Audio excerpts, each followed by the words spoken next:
Back in 2010, researchers drilled a hole in Antarctica, down 600 feet, and completely unexpectedly, this little tiny 3-inch shrimp showed up on the cable that they had used to lower the camera down.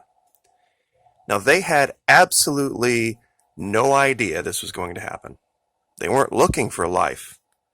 They were looking for evidence of possible microbes from millions of years ago. And lo and behold, this living creature shows up. Now, it's a curiosity, for sure, but in the articles, they never tell you what that really means. See, to you and me, this would seem like not a big deal, but in a place like Antarctica, it shows a food chain. Because if this thing's alive and thriving, what is it eating? What is that thing eating? And all the way down the food chain. And if it's surviving and thriving, there must be some kind of population control. Meaning something's eating this, and then something is then eating that. Nobody makes those leaps. Nobody asks those questions. So if this is possible on some random 600-foot hole drilled in a random part of the middle of Antarctica, what else could be? And that's what I'd like to talk about today. What could be? And that food chain. Because that would be then probably the final piece of the evidence. It would answer the big question that most of my detractors put forth. If there truly is a civilization living under the ice in Antarctica, Maki, what are they eating? What are they growing? How are they existing without sunlight? Well, that shrimp seems to be getting along just fine. Whatever mechanisms and processes led to that could probably have been taken advantage of by higher life forms. We may not totally, completely understand it yet. But when I see things like this show up on the ice,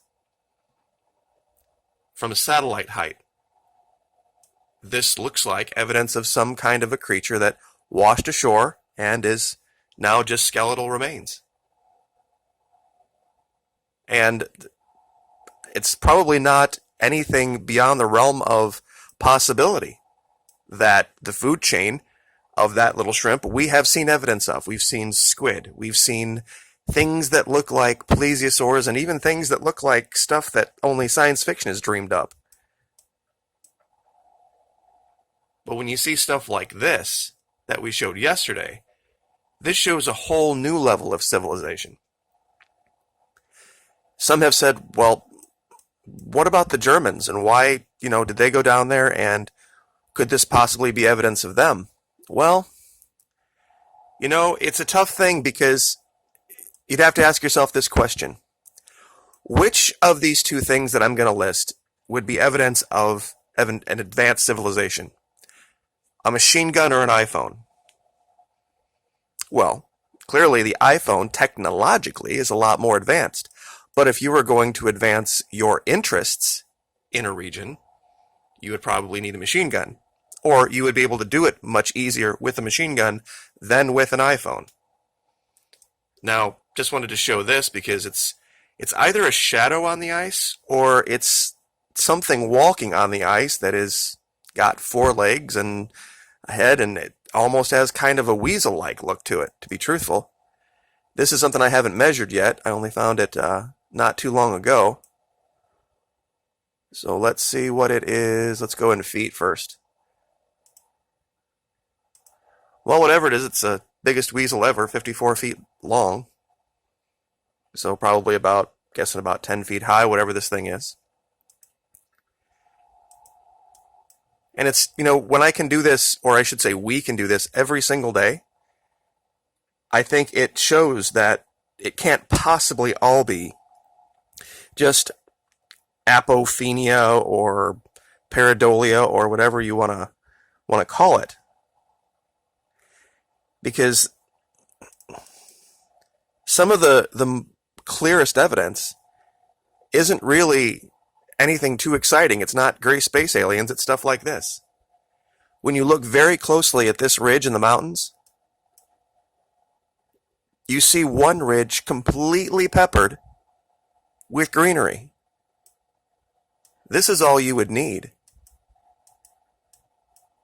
And to my prepper friends out there, survivalists, if you had a choice between surviving in an area like this or surviving in a desert of just sand and heat, what would you choose?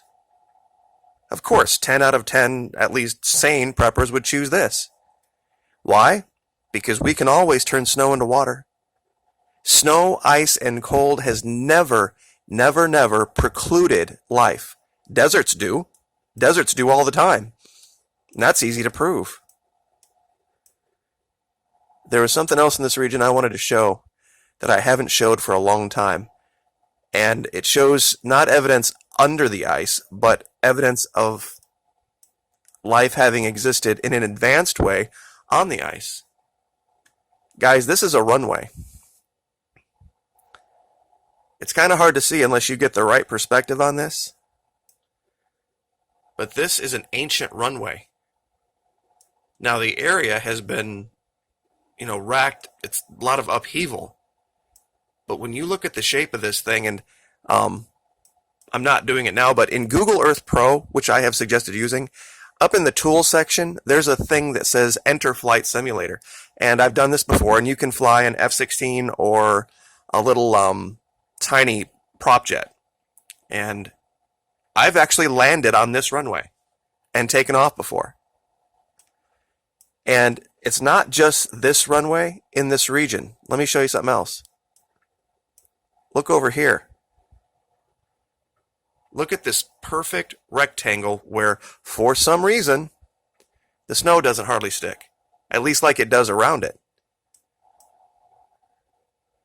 It means clearly in this very artificial shape, something was created that's different than everything else around it. And that just to me shows that somebody at some point in time had settled this region. And here's, another random patch of greenery on the surface. And there's also been things that we've shown that all the red, that it's some areas it could be fires. I've even made allegation that it could possibly be blood in some regions. The explanation that comes out of science is this thing called iron oxide. Sorry about that. I was trying to do two things at once. I showed this region a long time ago, and it was one of the first videos I did. One of the things that this all this red shows is it outlines some very, very strange structures underneath. And that's what contrast can do. And in this region, this just seems, the question that I guess you would have to ask, why do we not see this anywhere else? Does iron oxide only exist in Antarctica? Of course it doesn't. It exists everywhere. So why don't we see these, what they call blood falls, all over the world? We don't. Do we? What's going on here is very odd. Odd in the extreme. We have shown clear as day satellite images of things all the way down at ground level that are beyond a doubt what they are. We show buildings, we show ships and boats. Why would this be so screwed up if this was not what was really down there? And if the imagery was so bad and so flawed like this, why would Google Earth Pro even put it out? Why would they say, you know what, we're just going to leave this area in low res until we get good, accurate, high-res imagery? Because there's huge areas of Antarctica that are just all low-res imagery. And all I can assume is that they just don't have good high-res imagery of the region. So if they got imagery back that was flawed like this, why wouldn't they just say, okay, we'll leave this area in low-res like the other 90% of Antarctica until we get accurate imagery? If this wasn't what was down there, they wouldn't be showing it. That's basically where I'm going with this. This is what the satellite showed. And this just opens up a whole host of new questions about all sorts of different things. Which is why I've said, if you really want to see what's going on with our world, like, for example, this, get Google Earth Pro. It's free to download. You don't need some super fast, high-res computer to do it. It helps for sure. The bigger the screen that you look at it on, the easier it is. I'll say that. But it's a huge investment, not a huge investment financially, but in your own peace of mind, well-being, that you yourself are looking at what's out there. And I don't think they can pull it back now. You see, that's the thing. It's like, are you sure they're not just showing you things? If they were just, you would seriously have to make the allegation that they were just showing me things that aren't there.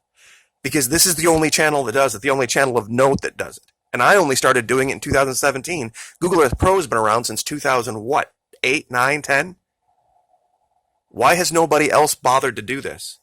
Show me one other channel of any kind of size at all that predates mine doing this. Looking at Antarctica and showing all of the images that really, honestly, weren't that hard to find. I'll be very honest with you. Some of them have taken some time, yes, but others were pretty clear. Especially the Mertz-Ninnis Valley, where we found the Stargate. So, anyway, I guess I will just leave it there. And hope you guys have a good week. Like, share, subscribe. We'll see you next time.